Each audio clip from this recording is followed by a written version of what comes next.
What kind of man lifts a corpse over his head to build enough strength to fight sirens, and does it with 50 sanity left? Yang Oi is that kind of man, and the sea chose him for exactly that reason. The voice comes without a body, neither male nor female, announcing the beginning of something that cannot be undone. It welcomes him to the all-people's sea survival game and informs him, without apology, that the rest of his life belongs to the ocean. Any illness, any disability, the system will erase it, the voice promises, as easily as wiping a window clean. Then it adds the one rule that matters more than all the others combined. Keep moving forward and do not let the black mist catch up. The black mist travels at 10 knots. Yang Oi wakes on a damp bed in a cabin so dark and narrow it feels like a coffin with a porthole. Dust rises the moment he moves, and he chokes on it, which is when he realizes something extraordinary. He is standing. At 12 years old, Yang Oi was diagnosed with multiple sclerosis. By 20, his body had surrendered entirely, leaving him flat on his back with no hope of recovery. For 5 years after that, he streamed horror games with his mouth, building a small audience from a bed he could not leave. So when he looks down at his own thin hands and realizes they are holding him upright, something shifts behind his eyes. Not gratitude, recognition. He has waited a long time for a second chance, and now that it has arrived, wearing the skin of a survival game, he is not going to waste a single second of it. On a table nearby sits a dried skeleton, one hand still wrapped around a rusted flintlock pistol, most of its skull missing. Yang Oi looks at it the way a man looks at a weather forecast. Useful information, nothing more. He has played too many horror games to be moved by a skeleton in a chair. He picks up the pistol instead and feels the weight of it settle in his palm. Waterlogged, rusted, 50% chance of firing, but exquisite grade, the system notes, which means in this world, it hits harder than most things people carry. Outside the porthole, the sea stretches in every direction without end, waves rising and falling under a gray sky. The voice continues, informing all players that they are now more than 500 nautical miles apart, and that a sailing log near each of them will serve as a guide, a communicator, and a survival tool. Yang Oi finds the log on the bed, small, black-covered, glowing faintly at the edges, warm as skin when he picks it up. He reads the rules methodically, the way a man reads the manual for something he intends to use well. Other players cannot board his ship without permission. His items cannot be stolen unless he is dead. Every ship comes with a grappling hook of infinite durability, which means anything floating past him is fair game. The black mist means death. Not danger, not injury, death. The kind with no recovery screen. He flips to his status page and reads numbers that would discourage most people. Strength 3, Constitution 3, Agility 4, all below the adult average of 5, all sitting at the bottom of their experience meters. Spirit sits at 7+1, notably high, with a note that it governs sanity resistance and how fast the mind recovers from damage. Sanity rests at 100 out of 100, with a warning that below 50 triggers something called frenzy state, and below 10 triggers something the log declines to name. His talent is iron will. He will never give up. His sanity will never reach 0 no matter what, and if it crashes to 50, he enters a frenzy instead of collapsing. He reads this twice, recognizing that the system has not given him strength or speed, or a weapon that never jams. It has given him a mind that will not break. The world channel opens like a flooded room, 10 billion voices pouring in at once. People screaming that they were yanked off toilets, demanding explanations, marveling that broken bones have healed, asking if the pain is real. Yang Oi scrolls through it with the patience of a man who has spent years watching chat move faster than thought. Within 10 minutes, the chaos settles into something more useful. Players comparing ships, sharing findings, warning each other about things they have already touched and regretted. Someone posts a blood-stained harpoon relic that enrages aberrations on contact. Someone else reveals a ship over 100 meters long, bristling with 20 cannons per side, and the chat explodes in disbelief until someone points out it travels at 5 knots, slower than the black mist itself.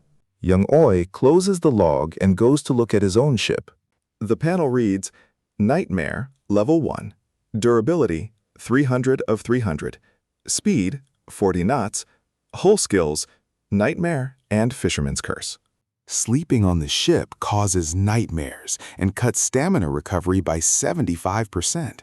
The curse means normal fish cannot be caught. The ship has drifted at sea for hundreds of years, the flavor text says, and has finally found its new owner. The deck is slick with barnacles. The wood groans underfoot, and the mast holds nothing but tattered rags that were once sails. Yang Oi walks every meter of it, checking corners and hatches, finding no monsters, a relief he exhales slowly. And no supplies either, which is exactly what he expected from a ghost ship that has been emptied for centuries. He opens the log's fishing section and finds a barnacle-covered rod already on deck. Its description reduces the chance of catching normal fish, slightly increases the chance of catching unidentified objects, and warns the user not to like what comes up. On a ship cursed to repel normal fish, a rod that prefers the unidentifiable is the only fishing rod that makes any sense at all. He takes the helm, sets the course forward, away from the black smudge at the horizon, and begins grabbing floating debris with the grappling hook while he steers. Rotten wood, tattered cloth, nothing that helps him survive the next 3 days without water. He casts the rod between grabs and waits, watching the float. 15 minutes later, something pulls. He reels it in and stands over what stares back at him from the deck. A fish the size of his thumb, streamlined like a sardine, except for the 4 pale, human-like legs attached to its sides, already trying to sprint toward the railing. The system informs him he has discovered a strange fish and subtracts 2 sanity points. He smacks it dead with a spear before it reaches the sea, picks it up, and reads the entry. Long-legged sardine, abyssal species, edible, non-toxic, and possibly delicious, but eating it requires courage. He takes a photo and posts it to the World Channel, mostly to ask if anyone has seen something similar. The response arrives like a lull.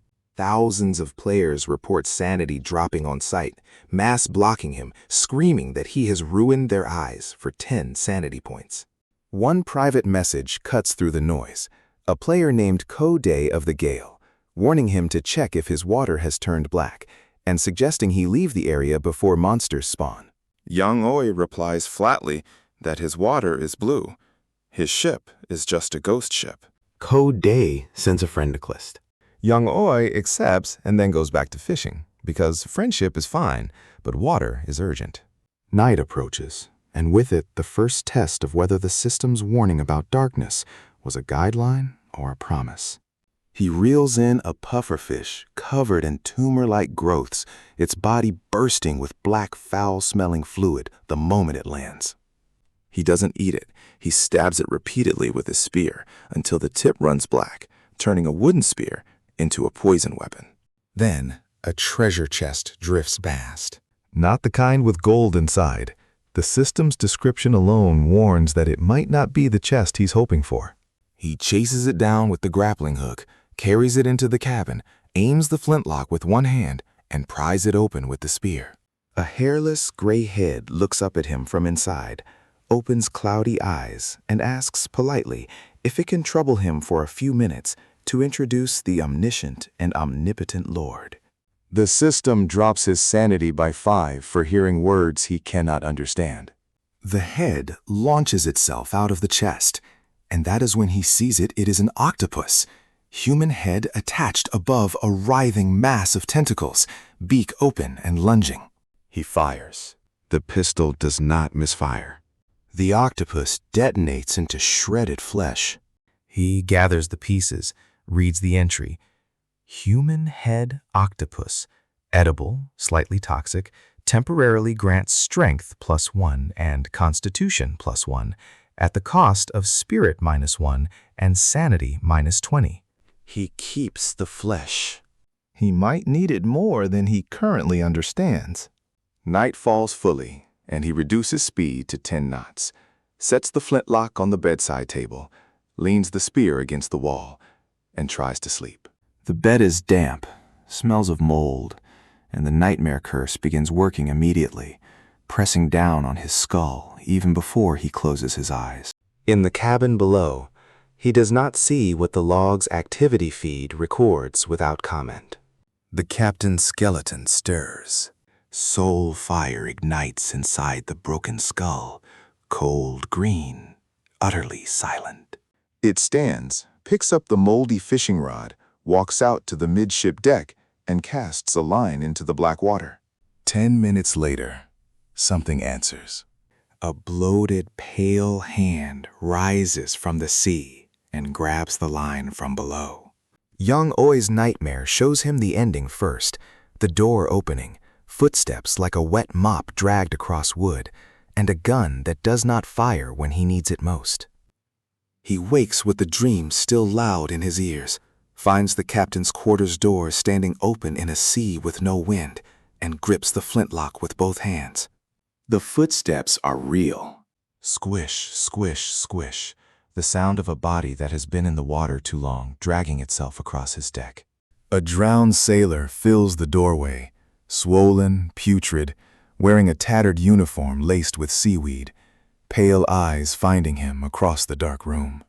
Sanity -5, the system notes, for seeing an unknown creature. He fires. The gun jams. The drowned sees the misfire and grins, and a crab walks out of its toothless mouth as it does.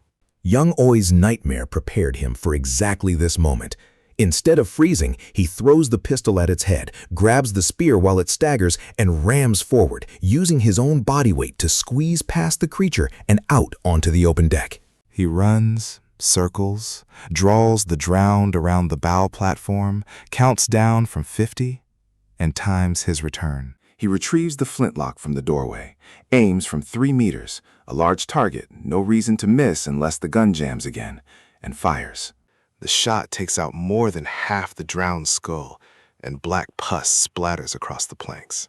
It falls, and then it moves again, hand clamping around his ankle with bone-crushing force, claws driving into flesh. Its stomach swells rapidly, self-destruct, and Young Oi throws himself backward 1 second before the body detonates. Bone fragments rain down like arrows, and 2 teeth punch through the sole of his left boot, deep enough to feel bone beneath. He pries the severed hand off his ankle, checks his numbers. Sanity 55, health 91, stamina 40, and tells himself it is over. It is not over. Footsteps sound behind him. A fishing rod stabs through his left shoulder before he can turn, and the captain's skeleton stands in the lamplight, half its skull missing, green soul fire burning in the gap, jaw clacking open and closed like it is laughing. Sanity crashes through 50. Frenzy state activates. Strength +2, agility +1, constitution +1, pain ignored, fear absent, spirit down 2. He raises the flintlock, fires, hears a click, and charges anyway. The skeleton meets him with the fishing rod leveled like a spear, and they collide in the narrow passageway. Yang Oi cannot win in an entanglement with a rod in play, so he changes the equation entirely. He stops fighting for the gun and gives it to the skeleton instead. The moment its attention locks on the flintlock, he breaks free, sprints to the cabin, and does something that would end most people's sanity on the spot. He tears into the human head octopus flesh with his teeth and swallows it whole, dark fluid staining his chin. Strength +1, constitution +1, stacked onto Frenzy's bonus. His strength jumps from 3 to 6 in a single breath. He turns around, and the skeleton is still standing at the doorway, puzzling over why the gun will not fire. He tackles it, tears both arm bones free from the sockets, flings them aside, drives his right hand through the broken skull, and closes his fist around the soul fire. Not hot, just warm, the way a candle feels from across a room. The skeleton trembles once and collapses into ordinary bones, soul fire extinguished. He carries the skull to the rail, sets it there, and waits the 2 minutes it takes for the green light to rekindle inside the eye socket. Then he fires. The skull shatters. Sanity -1 for the strange noise, and he notes, with the calm clarity of a man who has just survived his first night at sea, that this gun sounds wrong every time it fires, and he will never get used to it. The system announces the following morning that 13,000 players successfully killed otherworldly demons overnight. One even completed a double kill, and that the monster gacha machine is now open. Young Oi looks at the octopus head statue that appeared on his bow deck while he slept, its tentacled mouth wide open and eager. He feeds the drowned's severed hand into it, turns the dial, and pulls the bottle of Undead's Grudge, a dark blue liquid that makes low-level demons treat the drinker as one of their own for 1 minute. The World Channel is already lighting up with gacha pools, players comparing drops, marveling at exquisite relics, showing off bone tokens and serrated daggers. Young Oi eats the long-legged sardines without ceremony, raw, heads first, legs crunching between his teeth, because he is too hungry to care what they are, and he needs the calories more than he needs the sanity. The system tells him eating 1 raw drops sanity by 2. He eats 8 of them in a row and keeps fishing. Day 2 brings something he was not ready for, his body turning against him. The drowned carried corpse poison, and by mid-morning it has settled into the shoulder wound with a low fever and a stomachache that turns into full diarrhea before noon. Out at sea, no medicine, no fresh water, beyond what he caught in a single bottle, his body losing fluids faster than he can replace them. He fishes anyway. Rotten wood, sardines, rotten cloth, the sea giving him nothing useful, while the infection climbs from minor to moderate, his vision blurring at the edges with the fever. He catches eyeball fruit from the abyss, fist-sized, trembling slightly when he bites into it, black pulp splashing sweet against his teeth, and the diarrhea backs off enough to let him breathe. But the corpse poison doesn't care about eyeball fruit. By evening, his wound smells wrong, the same fishy decay that clung to the drowned itself, and his strength, agility, and constitution have all dropped under the strain. He fishes until the sky goes dark, catches 1 liter of fresh water, and lies down with the flintlock in his hand and the fever pressing hot against the back of his eyes. He does not sleep so much as lose consciousness, and when he wakes, he discovers he has lost more than a night. The system announces that all players have survived day 5, and that the trading system is now open. 5 days. He passed out for over 2 days while the poison worked through him. His health reads 14 out of 100. Below 10 is dying. He has 6 points between himself and an instant kill threshold. And when he finally struggles upright, a pirate ship is docked alongside the nightmare. 2 grappling hooks embedded in the hull. A wooden plank bridging the gap. The arrow arrives before he sees the bow. It punches through his left arm and drops his health to 9. He falls behind the rail before the second shot and lies still, breathing shallow, listening to boots cross the plank above him. 9 health, 1 point from dying, arm pinned, and he is thinking clearly. He lifts the boarding restriction, waits for the pirate to step onto his deck, and lets the man see what he sees. A corpse-pale figure with bloodshot eyes, reeking of rot, sitting up slowly with a large-caliber flintlock pointing at his face. Yang Oi tells him not to move, voice deep and raw, carrying the weight of someone who has nothing left to lose, and knows it. The pirate freezes. To help him along, Yang Oi reaches into his coat, produces an eyeball fruit, and bites into it without breaking eye contact, dark juice running down his chin, the fruit trembling in his hand as if begging to be spared. The man's sanity drops 10 points from watching him, then another 7 from seeing the sardine heads and poisoned fish piled on the deck around them. The system flags the pirate's sanity at below 30, fear surging, cognition fraying, and he screams and runs. Young Oi does not chase him. Instead, he picks up the longbow the pirate dropped, coats an arrow tip with pufferfish venom, draws with his good arm, and puts it into the back of the man's thigh as he scrambles across the plank. The pirate does not stop running. Yang Oi lies back down, conserves what he has left, and waits. 15 minutes later, he follows. The pirate ship is motionless when Nightmare catches up, and the pirate is not moving either, which is answer enough. Yang Oi boards slowly, checks from 5 meters, fires the flintlock at the man's head to be certain, and only then allows himself to approach. He searches the ship, finds the supplies he needs, and one thing he did not expect: a female corpse in the cabin. Evidence of what the pirate had been doing before Yang Oi crossed his path, and proof that the man's sanity had already collapsed long before the eyeball fruit finished the job. He dismantles the pirate ship for materials, watches the planks and hull dissolve into resources that flood into Nightmare's cabin, and counts what he has: enough wood and cloth to upgrade Nightmare to level 2, if he acts now. But first he needs medicine, and the trading channel has just opened. He finds her on the 3rd scroll, Captain Ju Day of the Radiant Goddess, offering holy water in limited quantity. Private message for details. Holy water, exquisite grade, cures various poisons and curses, accelerates wound healing, restores stamina. Exactly what he needs, and exactly what the sea has refused to give him through fishing.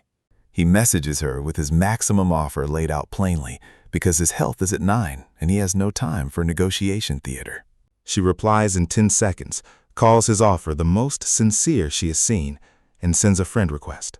Jude Day is the captain of a pure white 3-masted sailing ship built from sacred white oak, golden-haired and blue-eyed with the delicate features of mixed heritage, and her prayer room produces holy water, slowly, never enough, which is why Undead's grudge is so valuable to her. Every night, the undead visit the Radiant Goddess like pilgrims, and without something to buy her time inside the prayer room, she cannot survive until morning. The trade closes fast, items transferred through the gacha machine as guarantor, and 2 glass reagent bottles roll out of the octopus head into Yang Oi's waiting hands. He drinks the first bottle. The burn hits him like a brand pressed from inside, his skin smoking, the smell of singed flesh rising, and for the first time in 2 days his mind clears, the fever losing its grip, the infection downgrading from severe to moderate. He drinks the second. Then he spends 50 seashell coins on emergency bandages, pulls the arrow from his forearm, and wraps the wound with the focused efficiency of a man who knows exactly how little margin he has left. The status panel reads, Corpse Poison Infection, Minor, Improving. He exhales a long breath, the kind that carries 2 days of poison and 3 near deaths with it, and upgrades Nightmare to level 2.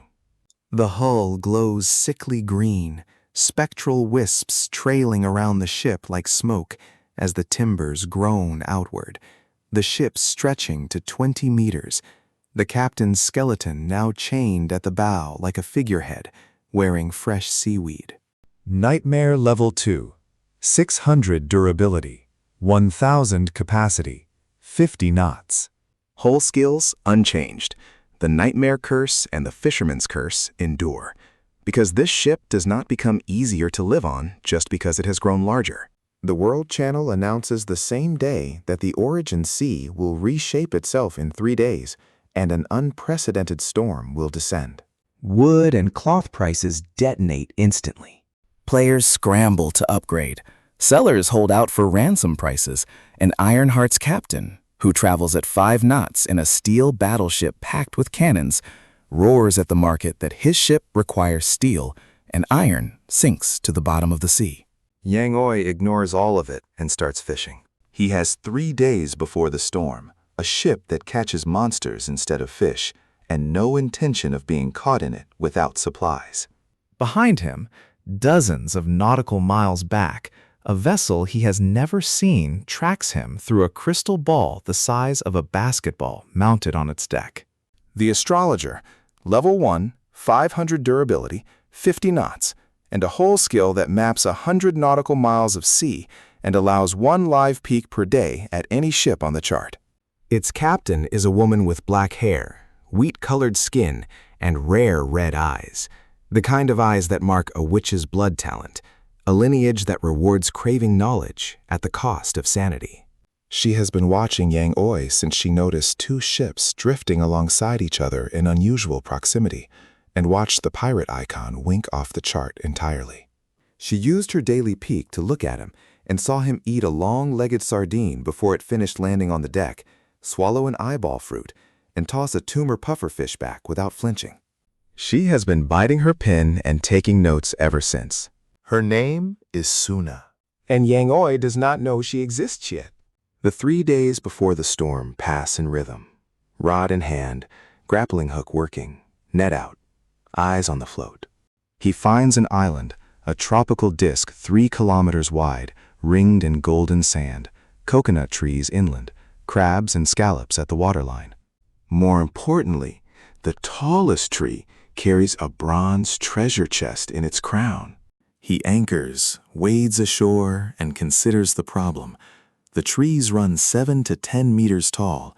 His constitution is barely recovering from infection, and climbing at his level means a broken leg he cannot fix. He collects 25 units of stone from the beach instead, crafts a crude stone axe, and starts cutting. The first tree costs 13 stamina to fell. The coconut that falls from its crown glows in his hand. Vitality coconut, rare, special grade, produces juice that boosts stamina recovery. The bronze chest and the tallest canopy yields 3 light orbs, the recipe for vitality coconut juice, half a kilogram of sea salt, and a reagent rack for potion making. The recipe and the materials it calls for delivered together in the same chest. He brews a bottle on the spot, drinks it, and feels the buff settle over him like cool water flowing through clenched muscle. He cuts trees through the afternoon, rests on the sand when stamina dips below 20, and by evening has felled 4 trees and hauled 38 vitality coconuts back to the ship. He is almost back when he notices the trail. A glistening line of foul-smelling luminous fluid winds inland from the waterline, at least half a meter wide, the kind a large body leaves dragging itself across stone. He crouches, spans his palm over it, wide enough that whatever made it would not stop moving for a single shot from his flintlock before it reached him. He retreats to Nightmare, grips the pistol until he is aboard, and sails 20 nautical miles offshore before he lets himself breathe. He decides 1 more day on the island is worth the risk. The vitality coconuts solve Nightmare's worst flaw, and coconut trees this good may not appear again. He anchors out far enough that nothing would swim for him, and lies down with the flintlock dangling from his right hand, finger off the trigger, ready to sit up and shoot in one motion. The siren song reaches him through the hole while he sleeps. Ethereal and sweet, the kind of voice no human throat produces, pulling his body upright before his mind can object. She stands in the doorway of the captain's quarters, half human, golden hair plastered to her shoulders, 2 seashells over her chest, a fishtail beginning at her hips, drenched as if she rose directly from the sea. The wooden alarm he hung at the entrance chimes once, but the warning is meaningless because he is already walking toward her, flintlock in hand, remembering nothing after. He wakes on a stone floor in a cave, lit only by bioluminescent mucus coating every surface. The slime is thick enough to burn through a sinus, and a woman is biting his shoulder hard enough to leave deep marks. He curses at her and asks if she is agog. She releases his shoulder, grumbles that she thought he was not waking up, and introduces herself with complete composure for someone bound at the wrists by seaweed cord. Her name is Suna. Her red eyes are the exact eyes from his recurring nightmare. She tells him that sirens captured him 3 days ago.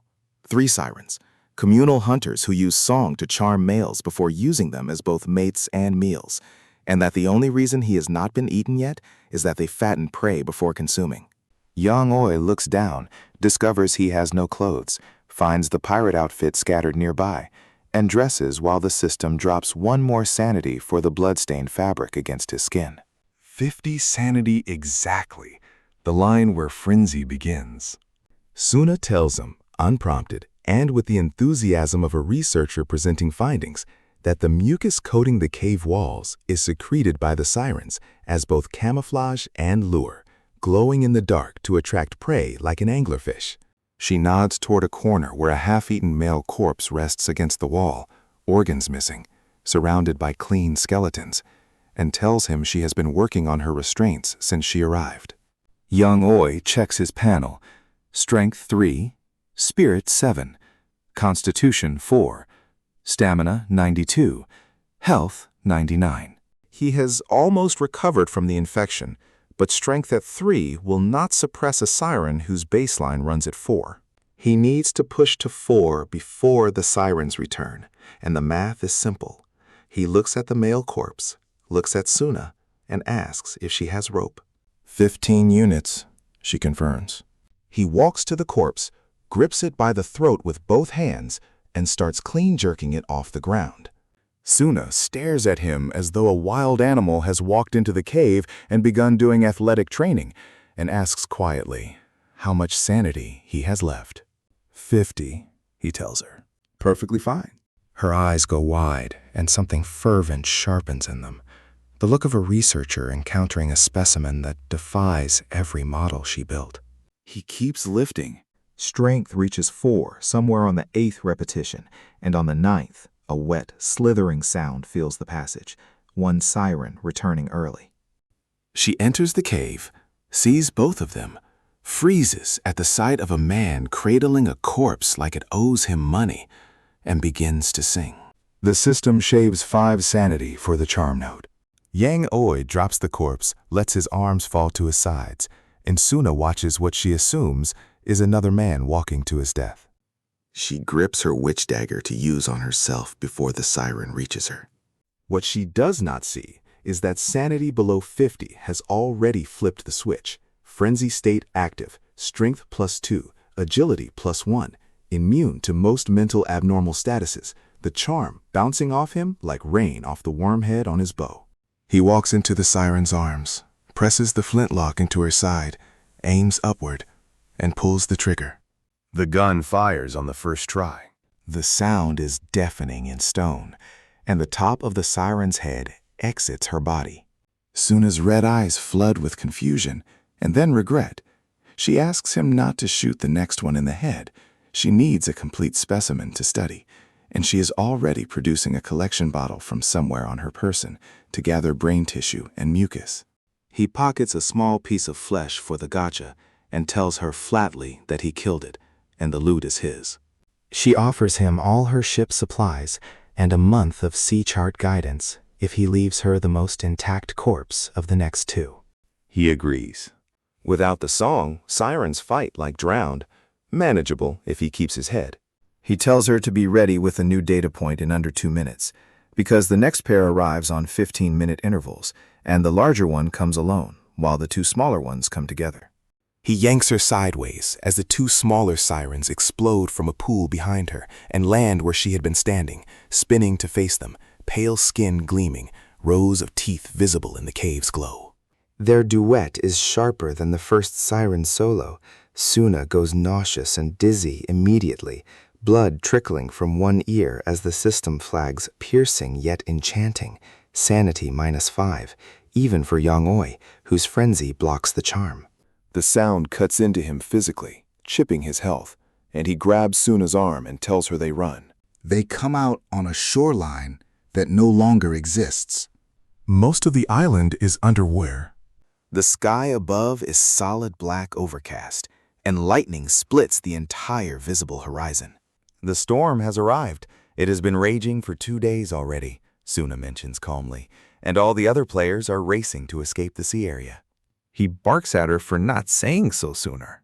She replies that it would have changed nothing. The sirens still needed killing. He cannot argue with that, so he checks the flintlock's cooldown, 15 seconds, and angles so the 2 sirens hit his 5-meter range exactly when the gun comes back up. The first shot takes off an arm cleanly, head intact. Suna informs him his marksmanship is terrible. He tells her to try it and assigns her the wounded one. tie it down with the severed arm while he handles the other. He grabs a cobblestone as he runs, the frenzy bonus still running at full. And when the second siren turns to claw at him, instead of singing, he drives the rock into her face, mounts her on the ground, and hammers a second stone against her skull until something crunches and she stops moving. His back is striped with bruises from the tail, and his arms are torn by claws. But strength at 6 with frenzy is more than enough to be the overlord on land.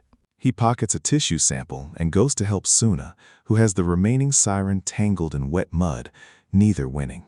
She shouts at him not to shoot. She wants the head intact and asks him to choke it instead. He clamps both hands around the throat and holds while Suna counts, watching the chest rise and fall, confirming the siren breathes through lungs rather than gills. 5 minutes of sustained pressure, and the body goes still beneath him. All 3 sirens dead. The cave behind them holds nothing dangerous anymore, and the sea ahead holds a problem that is immediately more pressing. The ships are nearly a kilometer offshore, with most of the island submerged, only tree canopies sticking up from 10 meters of churning stormwater. Young Oi cannot swim that distance at current stamina, and the storm makes the open water worse by the minute. He strips the male corpse's clothes for cloth, breaks bones into lengths, cuts thin trees with the flintlock, lashes logs together with 20 units of rope into a meter-wide raft, ties the remaining line around both their waists, and tells her the raft is ready. They paddle most of the distance smoothly, until something massive strikes the raft from below and nearly throws them both in. A sea snake, thick as a thigh, slides past in the water beneath them, and the raft lifts again on the second pass, a rope snapping, the lashings beginning to fail. 200 meters still to go. Yang Oi's head goes cold and clear in the particular way that has nothing to do with calm, berserk doing its quiet work, and he grins and lowers the flintlock toward the water to test if it fires underwater. Suna asks what he is doing. He says he is testing the gun. She suggests throwing siren meat as bait. He shakes his head, tells her the snake has chosen him specifically, and then jumps off the raft mid-sentence. Underwater, the math is simple. 15 seconds between shots, 3 or 4 rounds before strangulation kills him, and snakes kill by squeezing, so one well-placed shot ends it, if he can hold his aim. The snake takes the invitation and coils around him immediately, thigh thick and far stronger in water than he is, his ribs creaking under the pressure. He can barely free his right hand. First trigger pull. Click. Second. Click. The snake bites his shoulder, and he bites back, teeth driving into scales. The third pull is a thunderclap underwater, taking off half the snake's head at point-blank range, and the coil releases him. He goes limp, drifting downward, body refusing to answer, and Suna dives in after him. He comes back to consciousness, coughing seawater onto the raft, a piece of snakeskin in his hand, and Suna beside him, looking at him with the precise, fervent stare she uses when she has found something she intends to study for a very long time. She already sucked the venom from his shoulder wound, spitting until the blood ran clean and bright red. He tells her honestly that he owes her his life. The talent counter on his mystery skill ticks from 1 of 3 to 2 of 3, which lines up with a pattern he is beginning to recognize. The condition appears to be reaching the brink of death 3 separate times. He files the information without surprise and gets back to the ships. In the gacha, he feeds both siren tissue samples and a piece of serpent skin and pulls 3 rewards: a siren's voice canister that paralyzes nearby creatures, a siren's tear pendant that grants charm immunity at the cost of occasional auditory hallucinations, and a sea serpent's fang short sword with a mild paralyzing effect. He trades the voice canister and the pendant to Ju Day of the Radiant Goddess for 3 bottles of holy water, drinks one himself, and presses one on Suna, despite her habit of storing every useful item in her 100 treasures pouch rather than her body. He makes her open her mouth afterward to prove she swallowed. She does, frowning, and the moment his back is turned, she opens her notebook to record that Yang Gui is very fierce and likes to force others. They link the two ships front and back and push into the storm. Force 9 winds hit them as they leave the island's shadow, and the sea turns black to the horizon, visibility dropping to a few dozen meters. They hold roughly half their combined speed against the gale, sailing blind, dodging floating debris that the currents have turned into projectiles. Nightmare's 600 durability is the weak point. 3 solid collisions cost 100 points, and the hull was rotten wood before the upgrade made it merely old wood. The World Channel fills with bad news, players reporting something striking their hulls from below, messages cutting off mid-sentence, the last words of at least 2 captains frozen in the chat like tombstones. Yang Oi messages Suna immediately. Monsters in the water. What is her durability? She has almost none left, she replies. He tells her to cross to Nightmare now, abandon the astrologer, bring the crystal ball, bring everything she can carry, because separation in a monster-infested storm is suicide. The 2 ships are nearly hull to hull in a swell, the plank between them a coin flip between crossing and drowning, and Suna crawls across on hands and knees. The moment she boards, he pulls her into the cabin, tells her to repair Nightmare with stone and a hammer and stay inside. They will face whatever is spawning together. The World Channel is a rolling disaster. Red lanterns gathering around ships, captains cornered in their quarters, drowns detonating mid-message.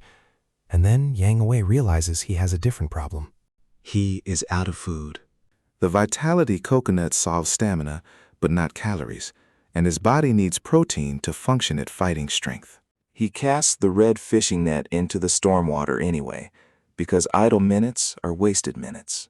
Half an hour later, the reel screams. What comes up through the black water is a meter-long shark with a hammerhead, deep red body, and 2 crimson lantern eyes hanging off the flat ends of its head on stalks, plus 2 muscular hind legs folded beneath it like a toad preparing to jump. The system shaves 5 sanity for wrong, and the shark launches itself at him before he finishes reading the entry. He drops flat to the deck, fires the flintlock beneath it, and the body separates into 2 halves at point-blank range. The upper half keeps trying to bite. He draws the sea serpent's fang and finishes it, then looks up at the water, and 100 crimson lanterns are rising in formation from the deep, the school arriving to investigate what happened to their kin. He shouts for Suna and runs for the bow. The hammerheads can jump, 2-meter hops, powered by those toad legs, slow but arriving in numbers, hitting the deck from every angle. They need height, and the mast is the only height available. He grabs the pirate longbow and 20 poison-tipped arrows from the captain's quarters, passes them to Suna on the run, and they sprint for the mast together. A shark lunges from the shadow of the atrium, and an arrow whips past Yang Oi's ear from behind and hits the shark's eye dead center, dropping it instantly. He glances back. Suna is already knocking a second arrow. She tells him she studied medicine, but won provincial middle school archery, the kind that fed national teams. He asks why she did not say so earlier. She says her bow is at the bottom of the ocean from the siren ambush. They reach the mast under fire, and he sends her up first. Climb, cover me from the crossbar with the bow, he tells her, while he holds the base. 3 sharks he kills by reading their single vector jump and driving the fang into the gill slit as each one passes. They have no in-air correction, so stepping aside and meeting them on the way through works, the first 3 times. The 4th shark sinks its teeth into his right shoulder before the dodge completes, and the pain rolls his eyes back. He presses the flintlock to the flat of the shark's head and pulls the trigger. Plick. He drives the fang into it with his left hand instead, and Suna's arrow grazes his scalp on the way to the shark's eye, which makes the jaw release. He starts up the mast one-handed, left arm and cheek pressed flat against the wood, legs pushing, with 2 meters to go, and Suna leaning down from the crossbar, reaching for him. A shark times its leap and closes on his calf, bone and tooth grinding together, the sound making his vision blur with tears. He does not let go. Letting go means falling, and falling means dying. The shark hangs off his leg and grinds, and he stares at the red lantern eye below him, laughing, and anger blooms in his chest, hot enough to read by. The system fires a long alert. Question mark unlocked. Rejection of death. Triggers when health falls below 10 or on fatal damage. HP will not drop below 1. Lasts 5 minutes. All attributes +2, spirit -2, sanity -50, and breaks the mortal attribute cap. Frenzy fires on top of it, because sanity has just dropped below 50 again. His right arm comes back as though the bite never happened. He clamps it on the mast, reaches down with his left hand, grips the shark's eye, and squeezes. The eyeball pops in his palm. The bite releases. He yanks the burst eyeball free, uses it to club the next shark in the skull with a strength 8 body behind the swing, feels the second skull crush on impact, and hauls himself to the crossbar in one pull. From there, he drops the muzzle toward the deck and works through the school one shot at a time, Suna loosing beside him, until the sharks change tactics and start gnawing the mast. Then, Suna notices the first shark she shot has stopped moving, and another shark is eating it. The pufferfish venom on her arrows is propagating through the school, slow-acting poison carried from body to body as they consume their dead. She explains this with the focused calm of a researcher who finds it fascinating. He keeps shooting anyway because bullets cost nothing in this game, and he prefers a shorter timeline. 10 minutes later, the deck is a graveyard of red lanterns and dark blood, and he climbs down the mast like a tired old man because rejection of death's weakness has already set in, all attributes -2, 24 hours, and he cannot afford a fall. 74 sharks. 72 go into the gacha. One goes to Suna for dissection. One goes into his emergency rations since it was cleanly halved and not eaten by its kin. The 72 pools disappoint him profoundly, mostly wood, coins, cloth, food, and stone, with only 3 named items, including a low-tier fire essence, a red light fishing net that scares normal fish, and a sharkskin swimsuit, until he drags Suna over and makes her drop a single shark fin into the machine. The octopus head's eyes turn gold. Every tentacle, gold. A golden legend orb rolls into her hand, and she stuffs it into her 100 treasures pouch and refuses to tell him what it is. He stares at the ceiling of the captain's quarters and decides the gacha hates him personally.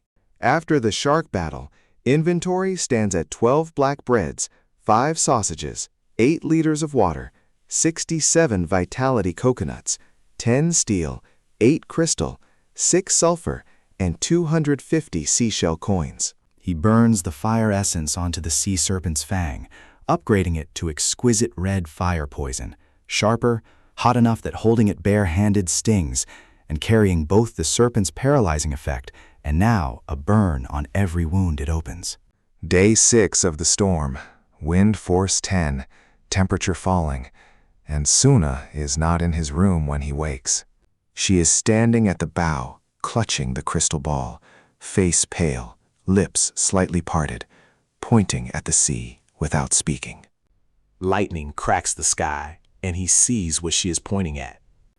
Giant centipede-shaped worms surround the nightmare in every direction, segmented bodies, 4 blade mandibles at each head, the closest 1,000 meters off, their lengths disappearing beneath the surface, their bodies swaying in unison like a dark forest growing from the seafloor. The system takes 20 sanity off him at once for the sight. Suna's crystal ball shows 100 of them circling Nightmare like a fence of black marks on the chart. He drags her into the captain's quarters and listens to her theory. The worms hunt by sound and smell, not sight, and the storm scrambles their detection radius to something shorter than its baseline. He opens the crystal ball, scales it to fit the full ring of worms on the screen, and looks at the gaps between them. There are gaps. He messages a panicking player still alive 200 meters from a worm, confirms from a man who lists surveying as his profession that the worm has not detected him at that distance, and the escape route becomes clear. 200 meters minimum clearance, no upper limit, threading the gaps. Suna's eyes light, not at the escape route, but at the worms themselves, and he has to remind her he intends to survive at any cost. He takes the helm with the crystal ball in the other hand, slowing where two worms close the gap, picking the widest lanes, reading the chart like a road map through a minefield. The world channel is predictably split between the escaped gloating and the trapped cursing, and the chat carries the last unfinished words of at least one captain like a tombstone. It's a... and that is all. Forever.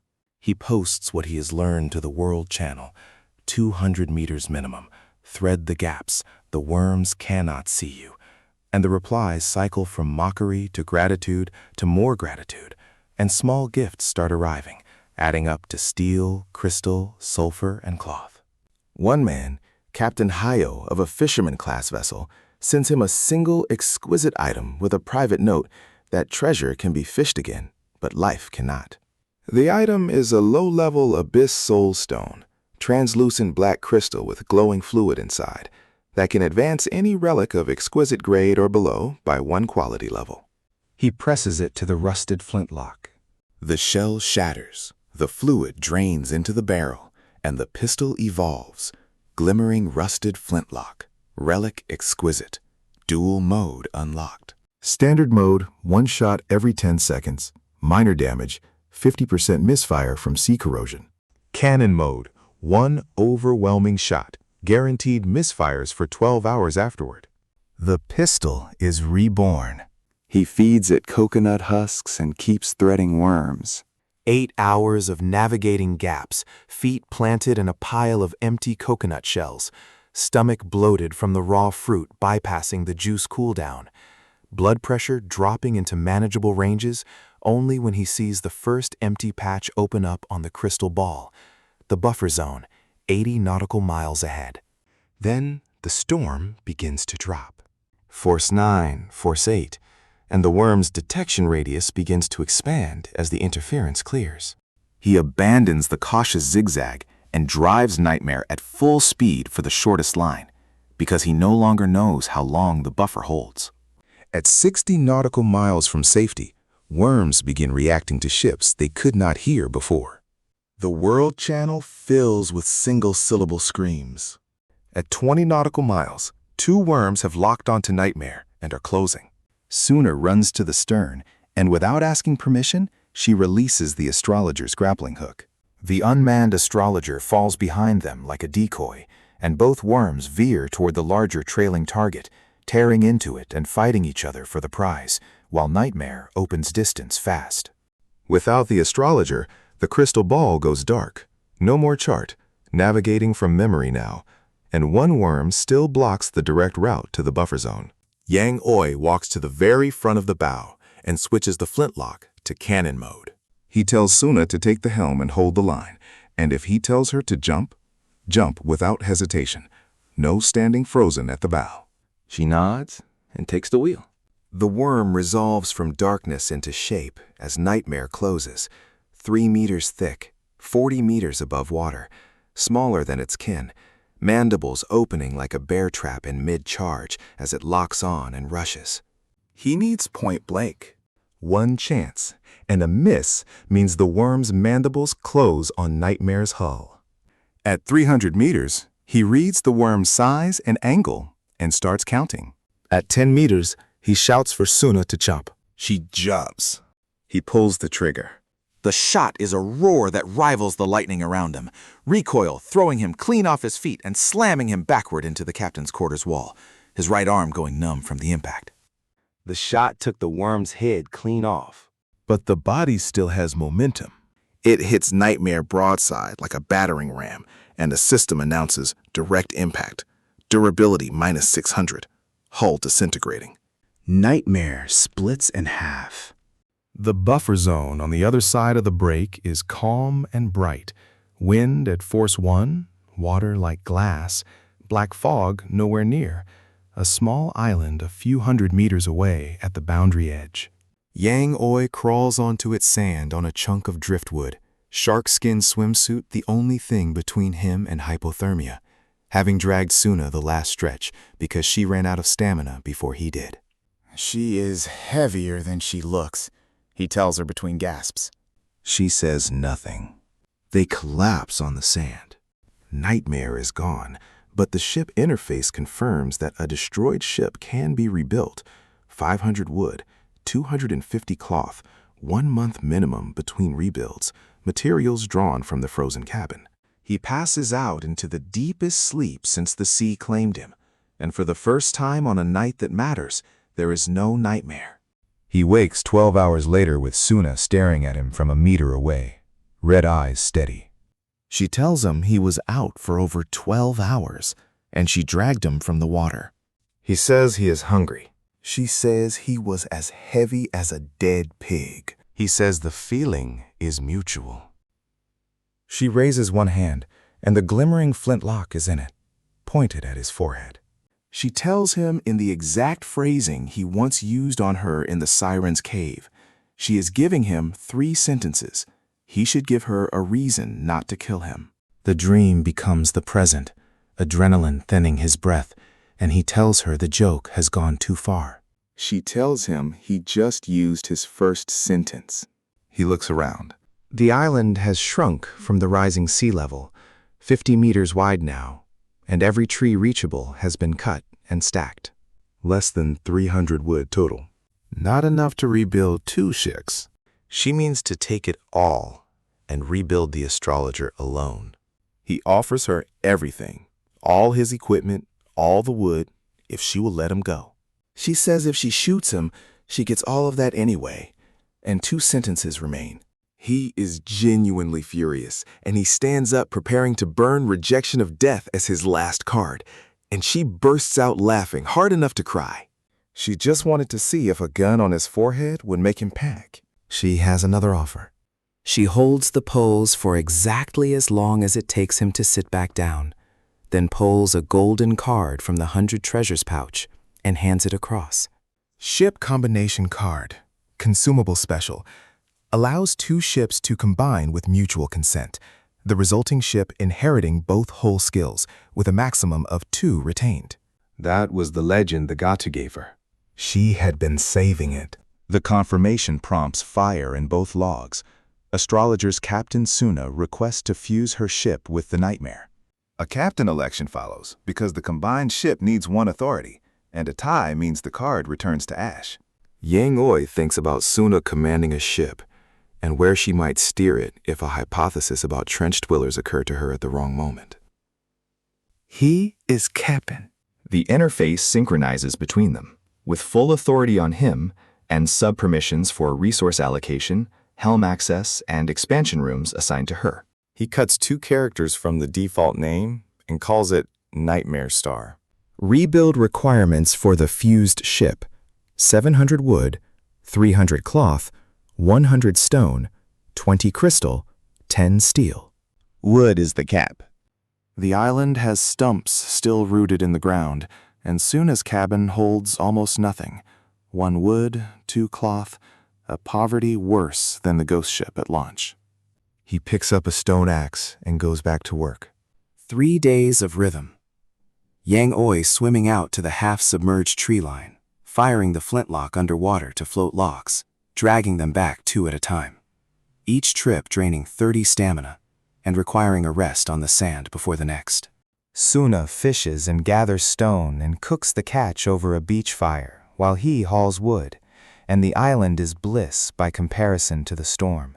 Quiet water, visible sky, a rhythm that makes the black smudge at the horizon feel abstract until the day it stops feeling abstract. The fish change first, a wall of them blasting past in all directions simultaneously.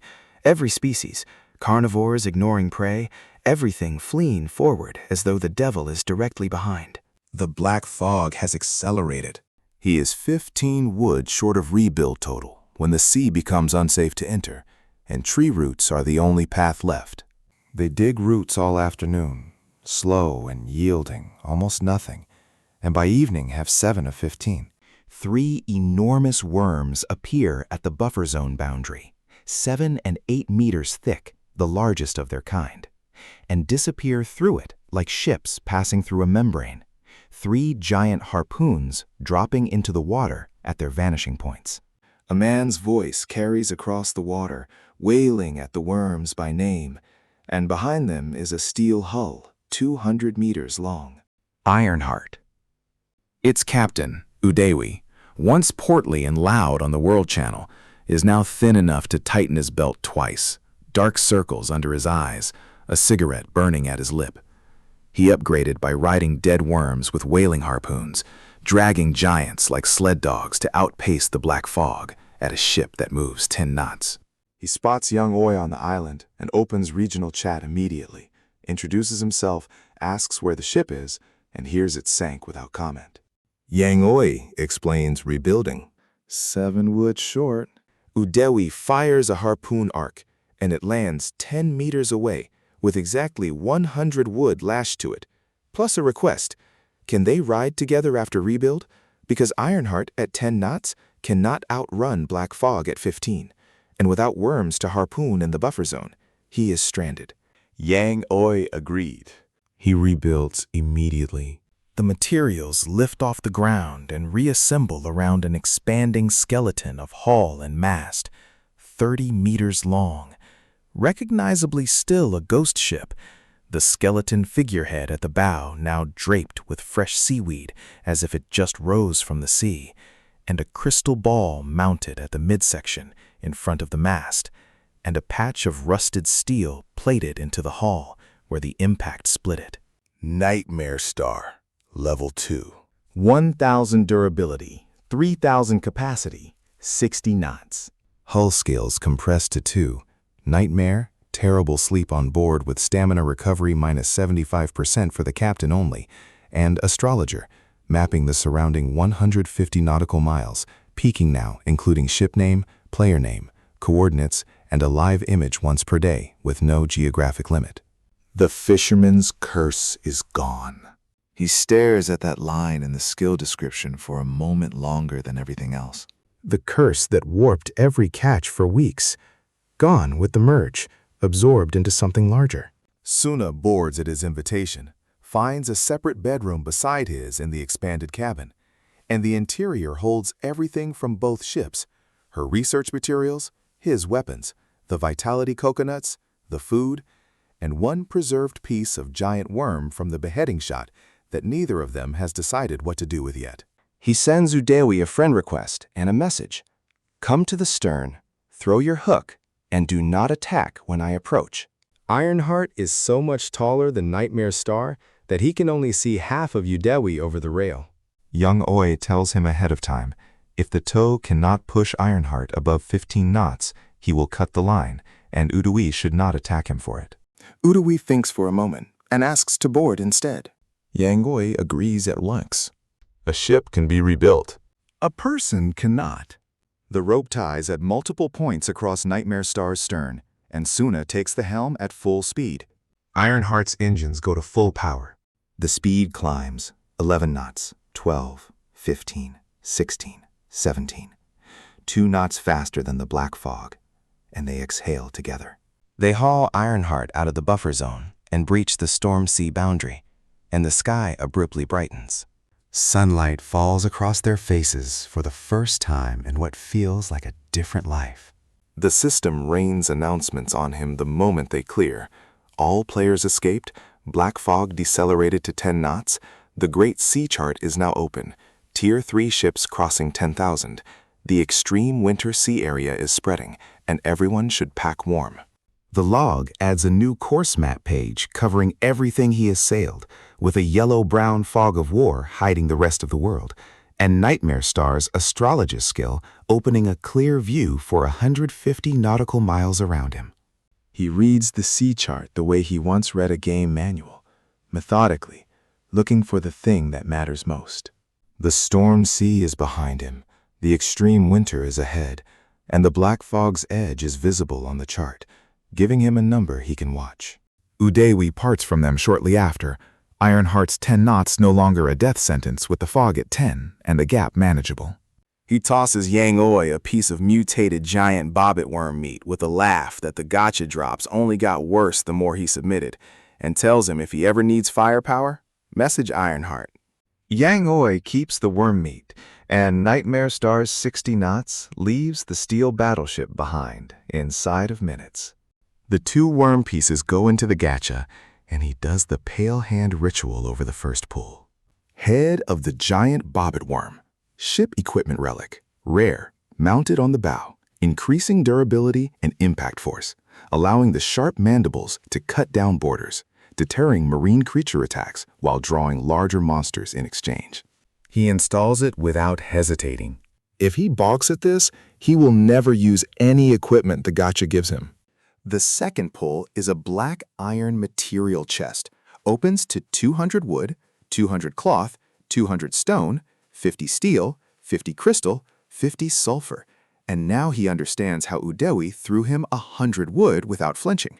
He checks the extreme winter market while fishing, watching the price floor on warm clothing settle, and a ship combination card being available means he has leverage he did not have a week ago. The World Channel is busy with faction announcements. Ko-Day of Gale forming a Gale Brigade. A man named Shim Guan building the New World Fleet on a plain sailboat he renamed Hope, already gathering farmer ships and armored vessels, and something that dives below the surface around a shared anchorage. Young Oi activates the peeking function to look at Hope directly. Plain sailboat, immaculate white uniformed captain, a dozen ships around it, the farmland vessel with people working deck fields, an iron-rammed dark ship, and something he cannot name because it is currently submerged. He cannot see talents through the peak, but the speed of the fleet's assembly tells him Shim Guan either had this group before the system launched or found them through an event that began before the trading channel opened. He messages Hope anonymously, offering the pirate blueprint. Shin Guan declines, tells him ordinary ships upgrade more efficiently, and the reply tells him too much. The man has seen blueprints before, which means he has killed players who had special ships. Yang Oi quotes a price he knows as a stretch. Food, water, wood, cloth, stone, crystal, steel, 5,000 seashell coins, and fire-making tools. And Shim Guan pushes back, calls it ridiculous, and the dance begins. The final deal closes at approximately half the requested materials, 5,000 coins, and something that makes his eyes go wide when he reads the entry. Greedy stomach pouch, relic treasure grade, 10 cubic meters internal storage. Must be fed every time it opens or it bites. Cannot store food, but alien monster corpses get their flesh and blood consumed clean, leaving bones and shells gacha eligible. He practices opening it immediately, learns the feeding requirement by accident when it howls at him, and pries it wide with a piece of dried fish pressed to its lips. The inside is slimy, and the sensation makes the system drop 10 sanity, and the bag laughs at him. He does not care. 10 cubic meters of storage on his waist means he can carry everything without filling the cabin. Suna requests permission to build a witch laboratory, an extra expansion not in any default list, unlocked by her forbidden scholar talent. And he refuses at first because it eats both expansion slots and blocks the ancient war room with its cannons until level 3. She pulls at his sleeve. He tells her sternly to talk, not pull. She explains research tools, sample dissection, and new formulas, and to demonstrate, she hands him an unknown potion with no quality listed, tells him to drink and see what it does, and he asks if she poisoned it. She says, "This bottle is definitely not poisoned." "So the others are poisoned," he says. "Every medicine has some toxicity," she replies, and drinks half on the spot. He follows before she can look smug about it. Vitality Siren Juice. Unique, exquisite. Siren mucus plus salt plus Vitality Coconut. Half bottle restores 10 stamina with a 50% boost. Full bottle, 15 stamina with a 75% boost. 8 hours. Better than his coconut juice. He approves the laboratory. The hull glows blue. The cabin gains a room with dark stone slab floors and glowing metal tables, and walls lined with empty glass shells. And Suna immediately upends her 100 treasures pouch onto every available surface. Siren organs, devil shark eyeballs in jars, a dried small fish man, and every preserved sample that should have been rotting, but now sits under the laboratory's preservation field, sharp and fresh as the day she collected them.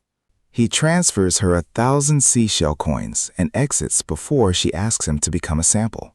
The days that follow settle into a rhythm that resembles peace from a distance. Fishing, net retrieval, target practice, deep water casting, and it is the most productive stretch he has had since arriving at sea. New abyssal species roll in through the net and the rod. Eyeball octopus, granting perception +1. Abdominal muscle lobster, granting constitution +1. The hand-shaped starfish and human head octopus, already familiar enough to eat without ceremony. The 4 non-spirit attributes, strength, agility, perception, constitution, all gain their minute-long temporary boosts from a stable rotation of abyssal catches, and he begins experimenting with timing them before demanding physical tasks. Then he finds Suna collapsed across the dissection table, notebook under her cheek, 3 prototype potions lined up beside her microscope, and her crew status reading: injured, fever, exhausted, faint, sanity 35 of 80, obsessed. She skipped sleep and forgot to eat for 3 days. Her sanity cap has dropped permanently from some hit along the way, and the obsessed state is one of the crazy descriptors he has never seen on his own panel because his berserk talent blocks them entirely. He locks her out of the laboratory using Captain Authority, mixes a coconut juice with salt and vitality coconut, lifts her chin and pours most of it down her throat and the rest across the table. Then he carries her to her bedroom. She is heavier than she looks, gaining an experience point and strength mid-carry, and complaining to the empty corridor that she is made of cement, covers her with a blanket, and leaves a message in the activity log. He is about to leave the room when he sees the notebook on her side table.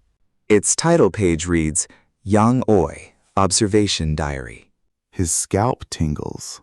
He sets it back down without reading it, and for the first time since waking on this ship, he is not entirely sure what to think about the woman sleeping in the room next to his. She wakes 2 hours later and finds the lab locked and his message in her log, and she reads it with her cheeks still bearing the mark of the dissection table.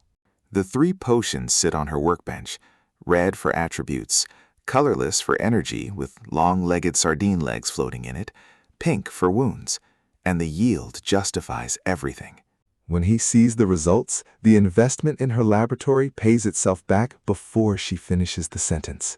He tells her to sleep before she works, eat before she researches, and prioritize energy and healing potions over curiosity experiments. She nods, and the moment his back is turned, she opens the observation diary to a fresh page and writes that Yangui is very fierce and likes to give orders. The extreme winter arrives as a temperature on the panel rather than a storm, 8 to 12 Celsius, dropping towards sub-zero as the sea area boundary approaches, and the warm clothing market has already been stripped bare by faster ships. He finds 4 down jackets at 105 cloth each, pays 420 cloth for them, and distributes 2 to each of them, with 1 spare set folded into the greedy stomach pouch. The pirate outfit he has worn since looting it on day 5 goes into the pouch as well, useful in a fight, too thin for the cold that is coming. He pings the World Channel for fire-making tools one more time and gets back 3 rejections and an empty thread. The market is gridlocked. Every player with fire wants fire.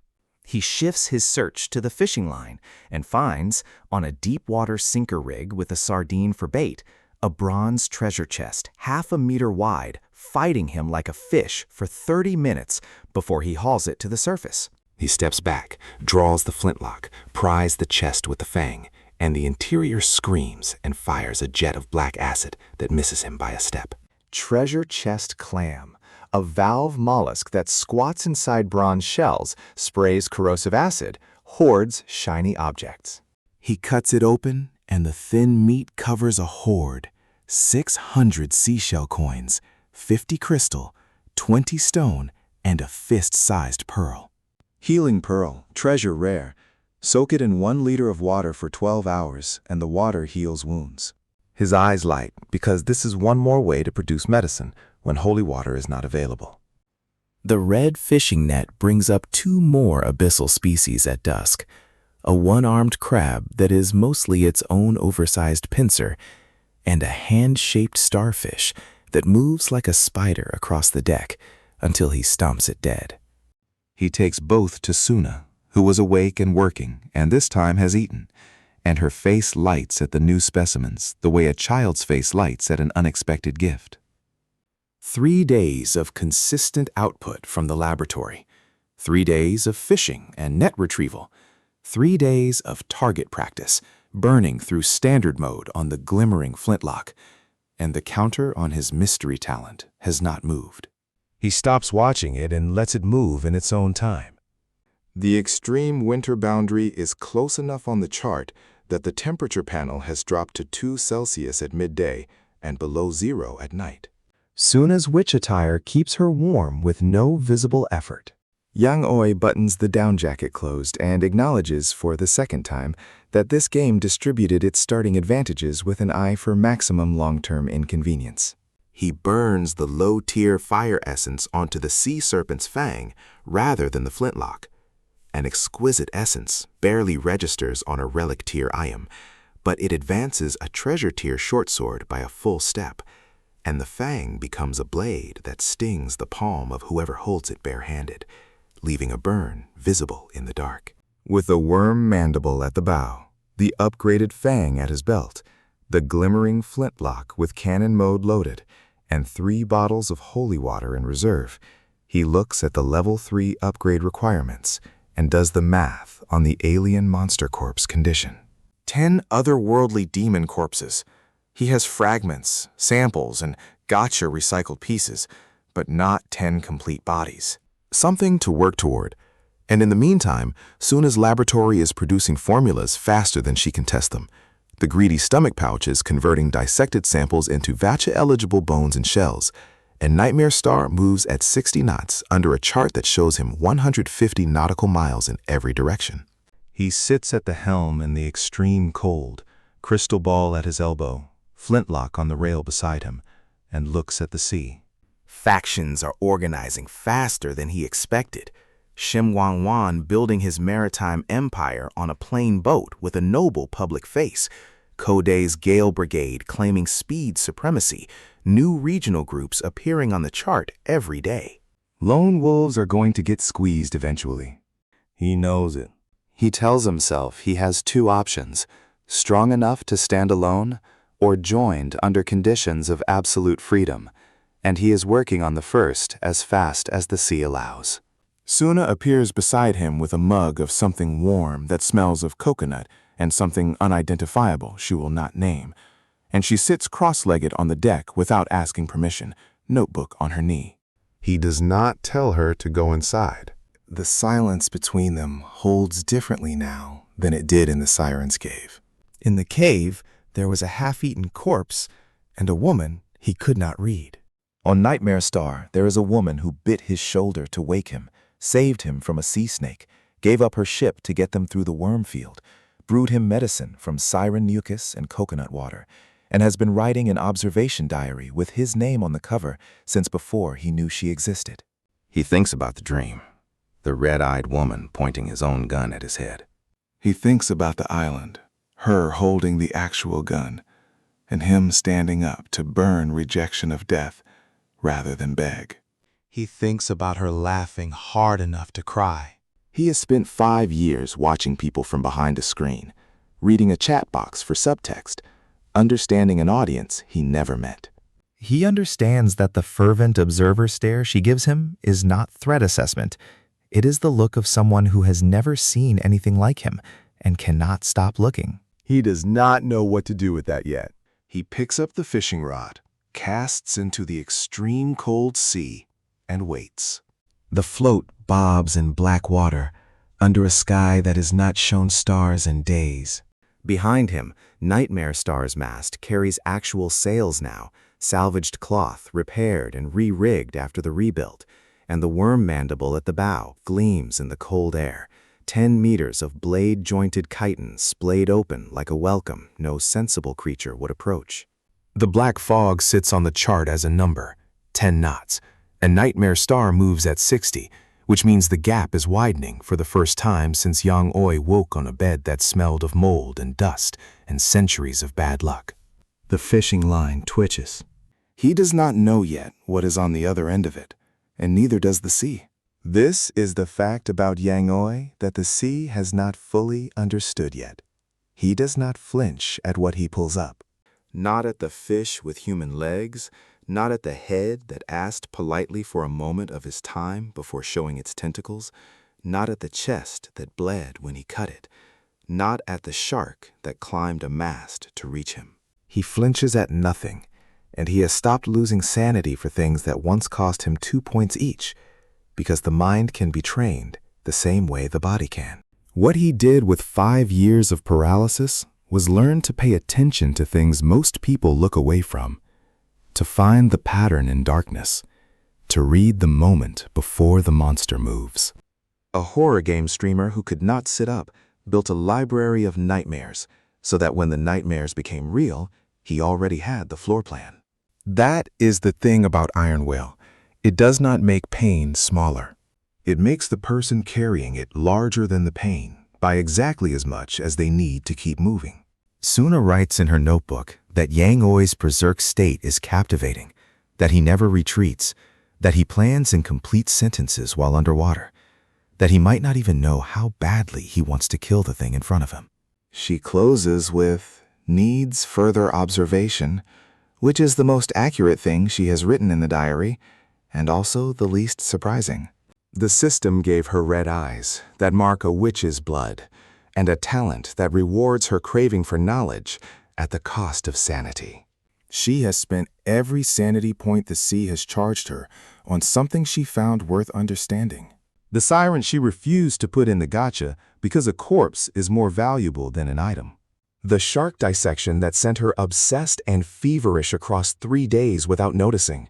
The potion she makes from mucus and coconut water, and long-legged sardine legs that float in the colorless one, like a question that requires chewing to answer. She is exactly the kind of person this ship needs, and exactly the kind of person who will need to be locked out of the laboratory at regular intervals. On Nightmare Star, the captain's quarters still smells of mold and salt, and centuries of drift. Yang Oi has not replaced the bed, has not aired the mattress, has not done anything to make the room more hospitable, because there has been no time and it is low on the list. The skeleton is still chained at the bow. He has accepted this as part of the ship's identity. The nightmare curse is still active, still cutting his stamina recovery by 75%, still delivering a bad dream wherever a good one would be easier. He accepted this too, on day 1, when he read the panel and understood that the system had given him an honest start. Not a punishing one, not a kind one, but an honest one. The ship is what he is, something that drifted too long, picked up too much, carries damage that never quite healed, and still moves forward at 60 knots in weather that stopped other ships cold. The World Channel is full of people who began with better equipment and easier ships and more conventional outcomes. The Sakura captain, whose ship tree might mutate her crew. The Gale captain, who hits 100 knots and has already broken through to calm water. The farmer on a vessel that grows vegetables on its deck and never had to eat a fish with human legs. Yang Oi does not envy any of them. He catalogs what Nightmare Star has that they do not. A ghost ship's premonition built into its bones. A witch's laboratory producing formulas no one else has seen. A crystal ball that watches the whole sea around them. A gacha machine that eats what the ocean throws at them and gives back something worth having. He also has a tendency to fall below 10 health and discover new things about himself, which is a method of character development with an extremely high associated cost. He checks rejection of death's cooldown, 22 hours remaining, and makes a note to avoid doing anything that might require it before it resets. Suna's 3 potions are lined up on the desk beside his bunk. Red for attributes, colorless for energy, pink for wounds. All unique grade, all better than what the market offers at prices he can afford. She is his most important asset, and she does not know it, because she thinks she is the observer and he is the specimen, and neither of them has corrected the other's understanding of the situation. The pearl heals. The coconut solved the curse. The laboratory grows. The chart keeps them alive. The gun evolves. The ship that should have broken him after one night has not broken him after weeks, and the man who needed a bed to survive 5 years of paralysis can now clean jerk a corpse, swim under a sea snake, and navigate a minefield of 100-meter worms using a basketball-sized crystal ball and a surveyor's best guess. The fishing line twitches again, harder this time. Yang Oi plants his feet, grips the rod, and starts to reel. Whatever is on the other end does not feel like a fish. It does not feel like a chest either. It feels like something that made a decision. He stands on a ghost ship at 60 knots in a sea that ends in black fog on one side and extreme winter on the other, holding a line connected to something he cannot identify yet, and he is calm. He is calm because he has been doing this since day one. Everything the sea throws at him has a pattern, and every pattern has a gap, and in every gap there is a move, and Yang Oi is very good at finding the move. Not because the system gave him strength or speed or a ship that made sense. Because 5 years flat on his back taught him that the first job is always the same. Stay in the game. The line pulls harder. Suna closes her notebook and sands. She walks to the rail without being asked and looks over the side, red eyes catching the dark water. She tells him, without turning around, that whatever is on the line is very large. He says he knows. She asks if he wants her to stand back. He says, not yet. She stays. The sea in the extreme cold is black and unreadable, and 60 nautical miles wide in every direction before the chart shows anything but open water. The black fog holds at its reduced 10 knots behind him. Iron Heart is somewhere north on the chart, slow and armored and looking for worms to feed its harpoon gun.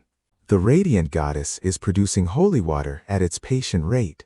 The Hope sits at its anchorage, accumulating ships around it like a tide gathering sand. The world is organizing itself into powers, and Yang Oyi is standing at the bow of a ghost ship holding a fishing line, which is either the most reckless position or the most informed one, and he has never been entirely clear on which. What he knows is that the sea offers infinite possibilities. The voice said so on the first moment of the first day, and that the black mist travels at 10 knots, and that the gap between him and it is the only number that matters in the end. The gap is growing. He is moving forward. The line goes taut enough to bow the rod. He leans back and holds. The nightmare curse visits him every night without fail, pressing its thumb against the sanity meter, cutting the sleep he needs in half. He wakes every morning with dark circles under his eyes and less stamina than the night deserved to give him. And every morning he drinks a vitality coconut juice, picks up the rod, and does it again. This is iron will. Not the absence of cost. Not the absence of damage. The refusal to let the cost decide the outcome. The fishing rod bends in a smooth arc toward the water. The pull on the other end is rhythmic, not the frantic tug of a frightened fish, not the dead weight of a chest, but the steady pull of something that knows exactly what it is doing. Yang Oi braces both feet against the rail. Suna takes 2 steps back without being told to. On Nightmare Star, the gotcha machine's eyes have not turned gold. They're the usual orange, watching without expression, waiting. The crystal ball in the atrium shows clear sea for 150 nautical miles in every direction, except behind, where the fog boundary sits as a dark line. There are no ships within 30 nautical miles. Whatever this is belongs entirely to him. The line goes still. Then, the water beneath the hull turns dark, not the black of the storm sea, not the red of the Hammerhead School, but the deep bioluminescent dark of the abyss coming up. Yang Oi does not let go of the rod. He has not let go of anything since day one, and he does not plan to start. The system has never given him an easy catch. Every fish has had legs or eyes where fins should be, or fangs, or a human head, or a stomach designed to detonate. He has eaten them all. He has used them all. He has fed them all to the octopus head machine and learned something from each pool. The sea is a curriculum, and Yang Oi is the one student who showed up having already done the homework. The dark shape beneath the surface is large, larger than the shark school, larger than the sea snake, but it is still on the other end of a line he is holding, and that means it is still in the category of things that can be dealt with. He glances at Sunda. She has her notebook out. She is writing. Of course she is. He almost smiles, turns back to the water, and pools. The ocean is full of monsters. The black fog is 10 knots. The extreme winter is 30 nautical miles ahead. And Yang Oi, formerly Yang Oi the bedridden horror game streamer, is standing at the bow of a ghost ship with a fishing rod in his hands and a witch taking notes behind him. He has no food left that is not either cursed or strange. He has a flintlock that fires one shot every 10 seconds in standard mode and the end of the world in cannon mode. He has a ship that gives him nightmares and a crew member who would dissect him by accident. He has 60 knots, 150 nautical miles of vision, and iron will. The black mist is behind him. He is still moving forward.